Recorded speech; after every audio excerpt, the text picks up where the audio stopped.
అందరికీ నమస్కారం అండి. విజేంద్ర ప్రసాద్ గారి గురించి పంపు కొట్టడానికి అయితే నేను ఇక్కడికి రాలేదు, కానీ వాళ్ళ ఫ్యామిలీలో నేను మెంబర్ కాపోవచ్చు, కానీ ఆయన తీసిన ప్రతి సినిమాలోనే నాకు వేషం ఇచ్చారు. సో ఆయన రాసిన సినిమాల్లోనే ఇచ్చారు.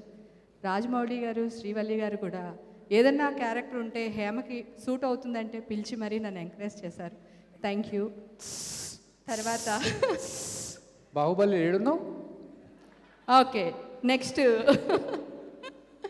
సో నువ్వు పంపు కొంచెం దూరంగా కొట్టు, దగ్గర కొట్టుకు. ఓకే, ఆల్రెడీ నేను లావుగా ఉన్నాను, డైటింగ్ చేస్తున్నాను. నువ్వు కొడితే మళ్ళీ నేను లావు అయిపోతాను. అలాగే ఈ డైరెక్టర్ గారి సినిమా యూత్కి బాగా నచ్చుతుందండి.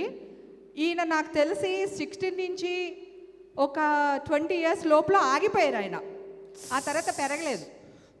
సో దానికి కారణం ఈ సినిమా చూస్తే అభి కూడా నాకు ఓటేస్తాడు, గాలి కొట్టడం మానేస్తాడు. పగిలిపోతుంది అక్కడ.